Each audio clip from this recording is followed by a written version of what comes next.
E aí pessoal, tudo bem? Meu nome é Aline Rossi, fui convidada pelo pessoal da Praxis Magazine para gravar essa minissérie de vídeos sobre feminismo, é o ABC do feminismo. Bora lá? A temática da vez é assédio sexual. É considerado assédio sexual qualquer avanço ou qualquer comportamento investido de caráter sexual que tenha uma função discriminatória e que crie um ambiente hostil, invasivo ou crie constrangimento na pessoa que é alvo do assédio. Qual de nós mulheres já não andou na rua e ouviu um piropo de um gajo como comia-te toda, fodia-te toda, ó gaja boa, ó as suas mamas. Enfim, né? Esse tipo de comentário asqueroso, nojento, que nos transforma como num pedaço de carne ambulante desfilando ali para satisfação sexual dessa pessoa completamente sem noção. Isso em Portugal já é considerado crime desde 2015, já é tipificado, enquadrado como crime com pena de multa ou com pena de prisão até 3 anos. O que acontece? Só em 2016 e 2017 foram registrados mais de 1.500 inquéritos sobre assédio sexual. E eu imagino que isso não deve ser nem 5% do que acontece, porque muita gente nem sequer sabe que a lei existe e muitas mulheres simplesmente não fazem a denúncia porque né, é uma coisa tão banalizada que acontece no nosso dia a dia e aquela sensação de que ninguém vai nos ouvir, que isso não vai dar em nada, que não registram queixa. E o que aconteceu na prática com esses inquéritos? Nenhum desses mais de 1.500 inquéritos deu em nada, nem em multa, nem em prisão, nenhum tipo de responsabilização dos arguidos com o inquérito. E o que isso nos diz é que existe aqui uma falha absurda. Eu ouço muito e reconheço, enquanto pessoa que mora em Portugal, que a Constituição portuguesa realmente é uma das mais avançadas, que é muito igualitária. Mas esse é o resultado direto de um ativismo e de uma luta política e social que se dá muito no nível institucional e muito pouco na base. Ou seja, existe uma lei a respeito, mas não existe um treinamento das autoridades para agir, para aplicação dessa lei, a aplicação adequada dessa lei, e nem existe uma conscientização das pessoas sobre o uso desse dispositivo legal, as sanções desse dispositivo legal. E o que acontece? A lei existe num vácuo e não cria o efeito pedagógico que deveria ter e nem o efeito prático e corretivo que deveria ter. Muito bem, agora vamos voltar para a conceituação e as problemáticas sobre assédio sexual.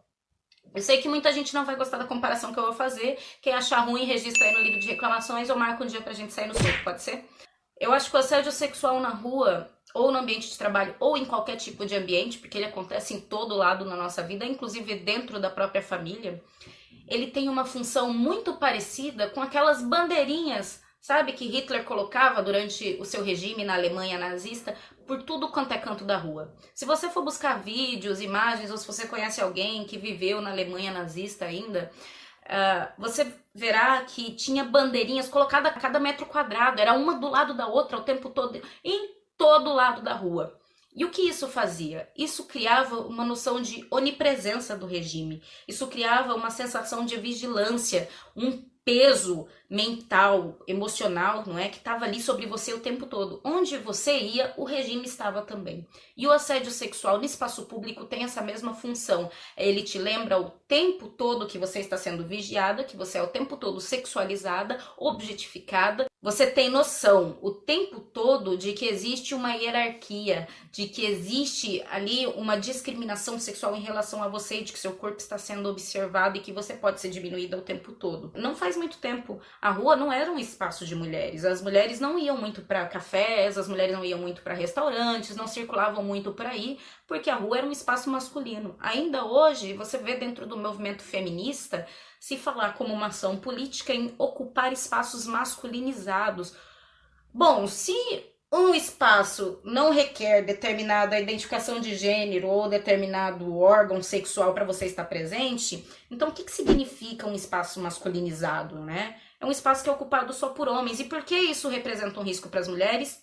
Por causa do assédio, por causa do estupro. O assédio é um lembrete constante do risco de estupro, da ameaça de estupro. E numa cultura a cultura do estupro, numa cultura onde o estupro é banalizado, numa cultura onde o estupro é uma realidade, o assédio sexual vem te lembrar que poderia ser você naquele momento, você poderia ser a vítima da vez. Então, não vem com esse papinho de, o piropo é só um elogio. Porra, se é um elogio, fala pro seu parceiro, tá bom? Manda pros seus amigos, fala pro teu pai, pra tua mãe. Deixa as mulheres na rua em paz, as mulheres estão na rua pra circular, o teu piropo não é elogio e, como dizem as mulheres, a gente vai cobrar. Mulheres, eu sei que não está tendo uma aplicação efetiva da lei, mas o fato da gente ter dados a respeito é muito importante. A gente sabe empiricamente a banalização dessa cultura do estupro, da qual o assédio sexual faz parte, porque ele nos objetifica sexualmente e coloca como se nós estivéssemos na rua para prazer masculino, né? Para observação e deleite masculino. Então, a gente ter um registro, ainda que ele esteja sendo ineficiente, é muito importante para que a gente tenha dados e possa cobrar mudanças nas autoridades, mudanças legislativas e efetivas, políticas a nosso respeito, ok? Então, por favor, denunciem. E, homens, façam a sua parte, não sendo escrotos e machistas, intimidadores na rua, e corrijam os seus parceiros que acham engraçadinho mandar esse tipo de elogio para as mulheres, beleza? Até a próxima, conversamos no próximo vídeo. Até mais!